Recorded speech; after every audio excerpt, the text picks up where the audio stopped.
안녕하세요. 오늘 저희 손에는 한국의 중요한 데이터 활용 제도 두 가지, 개인정보 안심구역과 데이터 안심구역에 대한 자료들이 좀 있습니다. 네, 안녕하세요. 이게 관련 법령부터 운영 지침, 설명 자료까지 꽤 다양한데요. 이거 언뜻 보면 좀 비슷해 보이기도 하거든요. 네, 맞아요. 용어 자체가 좀 그렇죠. 그래서 이 두 제도가 구체적으로 어떻게 다르고 또 이게 여러분의 데이터 활용 전략에 어떤 의미가 있을지 오늘 좀 속 시원하게 파헤쳐 보려고 합니다. 바로 시작해 볼까요? 좋습니다. 네, 이 두 제도를 가르는 가장 큰 차이점이라면 역시 그 목적하고 다루는 데이터의 성격일 겁니다. 목적과 데이터 성격이요? 네, 개인정보 안심구역은 이름에서도 좀 보이듯이 가명 처리된 개인정보 같은 민감 정보들 있잖아요. 이걸 어떻게 하면 더 안전하게 쓸 수 있을까? 또 보호할까? 여기에 집중합니다. 이건 개인정보보호법에 근거하고요. 개인정보보호위원회가 주관하고 있죠. 아, 개인정보 보호의 방점이 찍혀 있군요. 그럼 데이터 안심구역은요? 반면에 이제 데이터 안심구역은 좀 더 넓은 개념인데요. 공공기관이나 기업이 아직 공개하지 않은 그런 미개방 데이터까지 포함해서요. 다양한 데이터를 안전한 환경에서 분석하고 거기서 새로운 가치를 찾는 데 목적을 둡니다. 아하, 이건 데이터 산업법에 근거하고 과학기술정보통신부가 주관하고요. 그렇군요. 법적 근거랑 주관부처부터 다르네요. 그러면 이 목적의 차이가 실제 이용하는 사람들, 그러니까 이용 대상에는 어떻게 나타나나요? 누가 쓸 수 있는지가 중요할 텐데요. 바로 그 지점. 그러니까 접근성에서 두 제도의 성격이 확연히 드러납니다. 개인정보 안심구역은 주로 이제 연구기관이나 아니면 특정 조건을 만족하는 일부 기업들, 이런 곳들이 심의와 승인이라는 어떻게 보면 좀 비교적 높은 허들을 넘어야 이용이 가능해요. 심의, 승인까지? 네, 그리고 현재는 약간 시범사업 위주로 운영되는 측면도 좀 있고요. 좀 제한적이군요. 근데 데이터 안심구역은 문턱을 훨씬 낮췄습니다. 연구자, 기업은 물론이고요. 대학생, 심지어 아이디어가 있는 일반인까지도 사전 승인만 받으면 이용할 수 있도록 설계됐죠. 오, 일반인까지요? 네, 그래서 2025년 5월 기준으로 보니까 전국에 벌써 14곳이나 운영 중이라고 하더라고요. 물리적인 접근성도 꽤 신경 쓴 것 같아요. 와, 14곳이나. 확실히 문턱의 높낮이가 다른 만큼 그럼 그 안에서의 도안 수준도 좀 차이가 있겠네요. 개인정보 안심구역은 이름 때문인지 특히 더 강력할 것 같은데요? 아, 맞습니다. 보안 수준에서 차이가 명확하죠. 개인정보 안심구역은 소위 제로 트러스트, 그러니까 내부 사용자라도 기본적으로 신뢰하지 않고 계속 검증하는 그런 보안 모델을 기반으로 합니다. 제로 트러스트. 네, 외부 인터넷 접속이 완전히 차단된 그런 오프라인 폐쇄망 환경을 갖추는 등 정말 최고 수준의 보안을 지향한다고 볼 수 있죠. 그래서 여기서 작업한 데이터는 원칙적으로 밖으로 가져갈 수가 없습니다. 아예 반출이 안 되는군요. 그렇죠. 반면에 데이터 안심 구역도 망물리 같은 기술적, 물리적, 관리적 보안 조치는 당연히 충실히 갖추고 있습니다. 하지만 결정적인 차이가 있다면 분석 결과물은 심의를 거쳐서 반출이 가능하다는 점이에요. 아, 결과물은 가져갈 수 있다.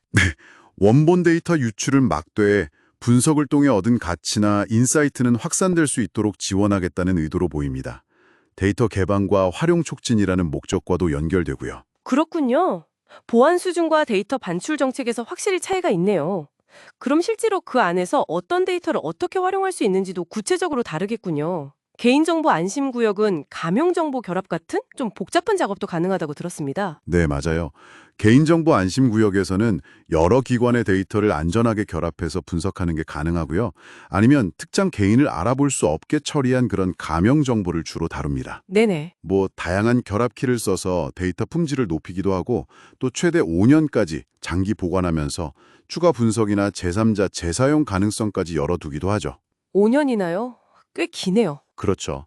심지어는 그 데이터를 암호화된 상태 그대로 분석하는 동형 암호 같은 그런 개인정보 보호 강화 기술, PET라고 하죠.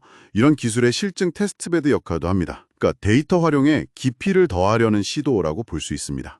와, 기술 실증까지 상당히 전문적인 활용이 가능하군요.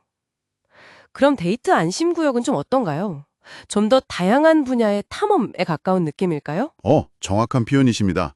데이터 안심구역은 의료, 교통, 금융, 전력, 농림수산 등등 아주 다양한 산업 분야의 미개방 데이터를 제공하는 데 중점을 둡니다. 분야가 정말 다양하네요. 네.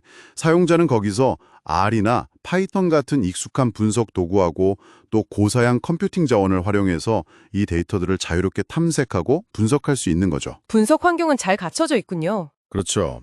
여기서 근데 핵심은 아까 말씀드린 것처럼 원본 데이터는 절대 반출이 안 되고 오직 분석 결과만 심의를 거쳐서 가져갈 수 있다는 원칙입니다.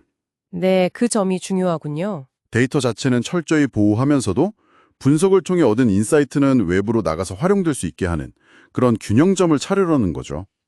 좀 더 큰 그림에서 보면 아무래도 산업혁신이나 새로운 비즈니스 모델 발굴을 촉진하려는 목적이 더 강해 보입니다. 그렇군요. 들어보니까 확실히 구분이 되네요. 자, 그럼 정리를 좀 해보면요. 개인정보 안심구역은 이름처럼 극도로 민감할 수 있는 개인정보의 심층적인 결합이나 재사용, 그리고 무엇보다 철저한 보호, 여기에 좀 방점이 찍혀 있다면 네, 그렇죠. 데이터 안심구역은 훨씬 다양한 분야의 미개방 데이터에 대한 접근성을 확 높여서 새로운 가치를 탐색하고 활용하는 것을 촉진하는 데 무게중심이 있다. 이렇게 볼 수 있겠네요. 네, 맞습니다. 핵심을 잘 짚어주셨어요. 결국 여러분의 목적이 무엇이냐에 따라서 선택지가 달라지는 거군요. 네. 두 제도 모두 결국 데이터 활용과 프라이버시 보호라는 이 두 마리 토끼를 어떻게 잡을 것인가에 대한 중요한 노력이라고 봅니다. 하나는 이제 보안이라는 단단한 울타리 안에서 데이터 활용의 깊이를 더 파고드는 방향으로 가고 있고요. 깊이를 더하는 방향. 다른 하나는 더 많은 주체가 더 넓은 범위의 데이터를 안전하게 만나고 탐색할 수 있도록 문을 활짝 여는 방향으로 지나고 있는 거죠.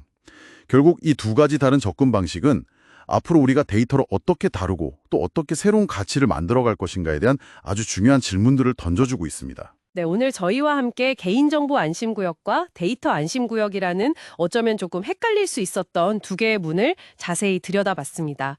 이렇게 각기 다른 방식으로 데이터 활용의 지평을 넓히려는 시도 속에서 앞으로 또 어떤 새로운 반응성들이 열릴지, 그리고 또 어떤 프라이버시 기준들이 만들어질지 참 궁금해지는데요. 만약 여러분이라면 이 안전하게 마련된 공간 안에서 어떤 데이터를 한번 들여다보고 싶으신가요? 그리고 거기서 무엇을 발견하고 싶으신가요? 이 질문을 오늘 여러분께 한번 남겨드리면서 마무리하겠습니다.